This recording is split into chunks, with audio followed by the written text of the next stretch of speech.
Hey guys, welcome back to my channel. It's Jessica Ward King, the StigmaCrusher here.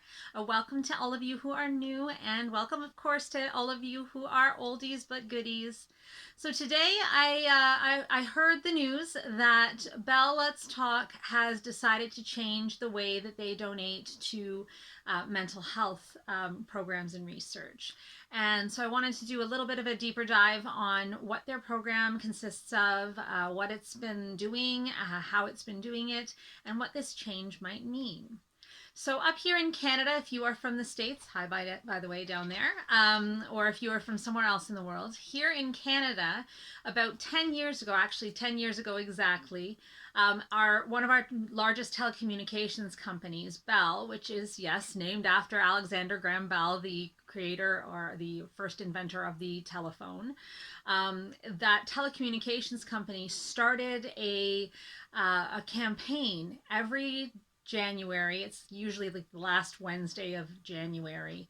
There is a day called Bell Let's Talk Day where the social media uses of the words Bell Let's Talk, or in more recent years, it's been sharing of the videos that go with that, the advertising videos, sharing of any tweets, of any Facebook mentions, of any Instagram mentions.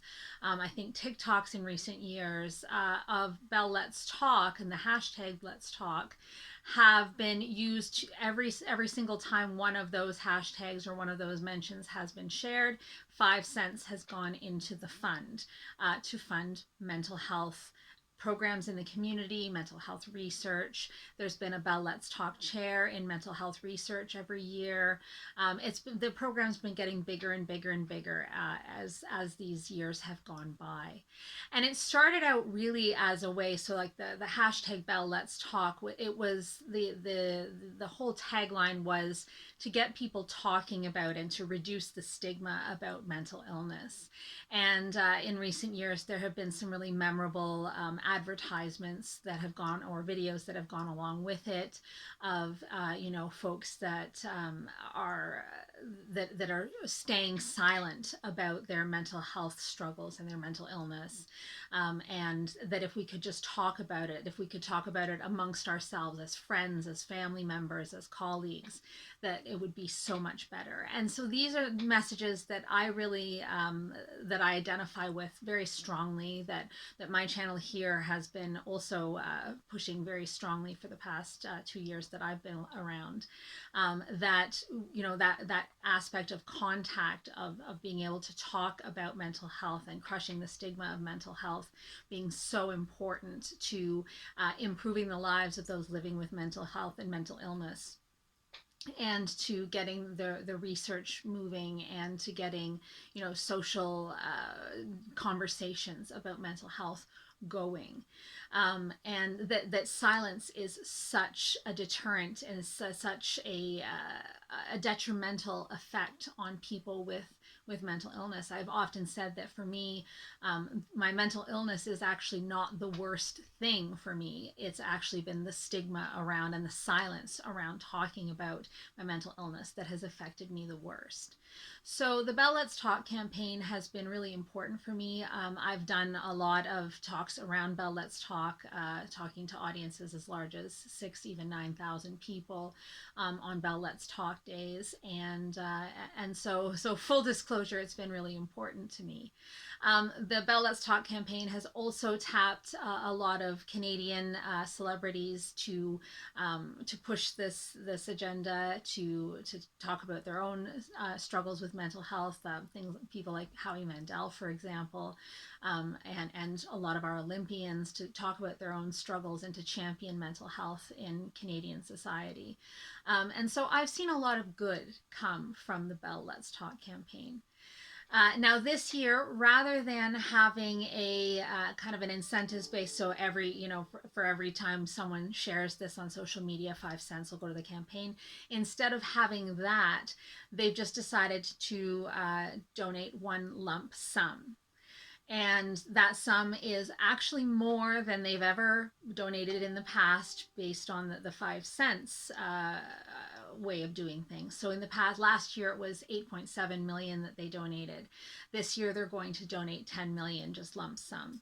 And the explanation for why they're going to do it that way is so that there's a more predictable base of, like, they know how much money basically they're going to donate, so they can portion it out more appropriately. They don't have to, there's no like uncertainty around how much are we going to make this year. It's just they know how much there's going to be, and so that they can donate it to the different causes in a more predictable and a more appropriate way. But there are other factors that are feeding into this. So they ultimately want to reach a goal of donating $155 million. They've currently reached almost $130 million as of last year. So there's still a ways to go. But in recent years, so last year, this year, Bell has come under a little bit of fire for some of its decisions around, for example, they've cut a lot of newscasters, a lot of shows that were very popular. Most recently, they dismissed a longtime news anchor, Lisa LaFlamme, with what was apparently, and there are always more than one side to every story, but with what was apparently they just cut her with very little notice, with no particular reason given, and this made a lot of news here in Canada. She was a well-loved anchor, and as I say, a long-time anchor. So Bell has come under some fire for that. Also, I mean, there's been some bad press around Bell and some of their decisions around the shows that they've decided to put on, and the news that they've decided to report on. So it hasn't been a good couple of years for Bell, and so some folks have been saying that there was worry in the community that there would be bad press, so that, you know, Bell Let's Talk would be replaced by other hashtags that were less savory for the company, that there wouldn't be as much uptake, and so that, you know, people would see that the campaign would be less successful, and that would be bad press for them. And also, there's been a lot of conversation lately about virtue signaling from among companies, where they take on these social issues that are trendy, that are, you know, seen to be virtuous, and that basically they use campaigns like this as a positive marketing tool for themselves, rather than as the tool for advancing the cause. Now, with Bell Let's Talk, I feel like they started this conversation 10 years ago when it wasn't all that trendy, when it was a bit of a risk to start this conversation, and that they kind of have a right to be virtue signaling, if that's what you want to call it, in this particular arena, because it's not as though they're doing a campaign that's not coming to any fruition for the community. They're doing a campaign that actually is coming out in $10 million being donated in Bell research chairs being named, in a lot of advertisement, if you will, or visibility for the cause happening.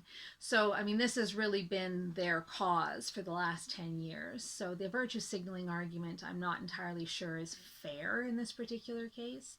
But it is something that does give Bell a lot of good press. The whole Bell Let's Talk is a really big aspect of good press for the company. And if you're up here, you can see it on the back of all of their telecommunications vans that they have going around. You see the Bell Let's Talk little logo on there. So it is something that does give them good press. So there is that aspect of virtue signaling as well. So this year, I expect there to be a lot of conversation around Bell Let's Talk that's not specifically around the stigma busting aspect to mental health necessarily, but rather the, you know, what is this giving Bell, and should we be giving Bell this attention?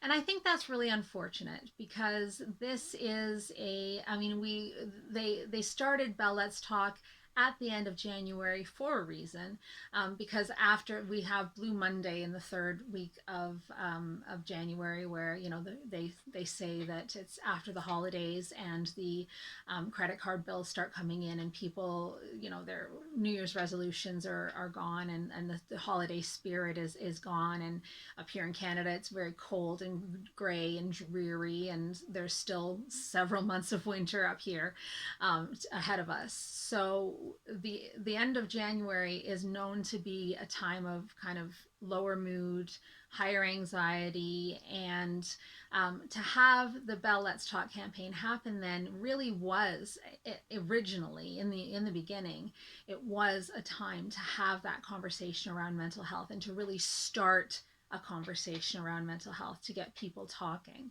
And I think that it could be that again, if only we could reorient the conversation towards what it should be, which is busting the stigma of mental health, getting those conversations started, stopping the silence that's happening.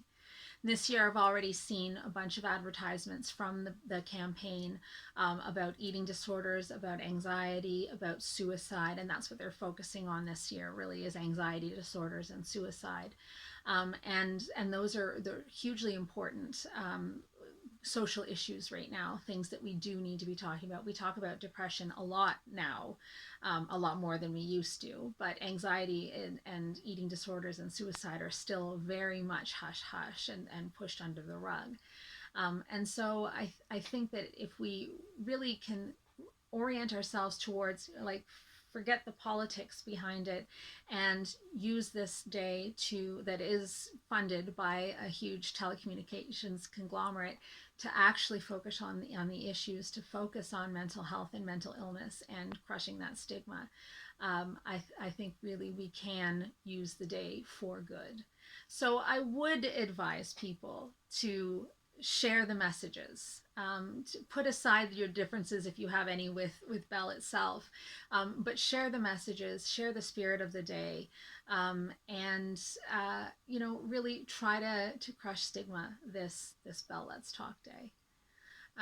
So yeah, that's the message I wanted to share today. What do you think of this virtue signaling that we have these days in society?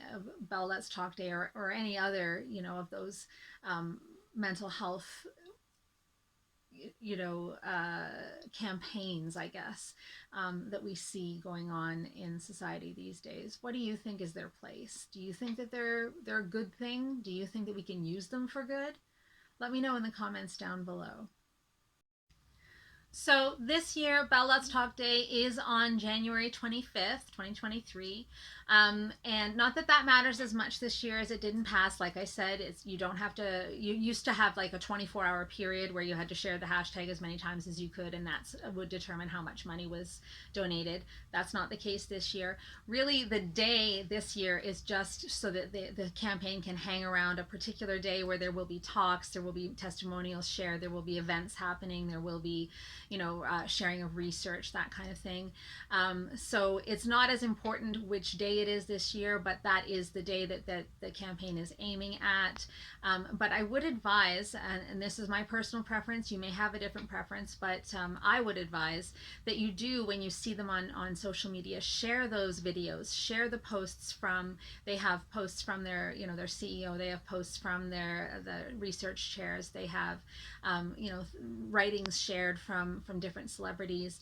Do share those on social media, because that's what's important, is sharing the messages around mental health and mental illness and busting the stigma.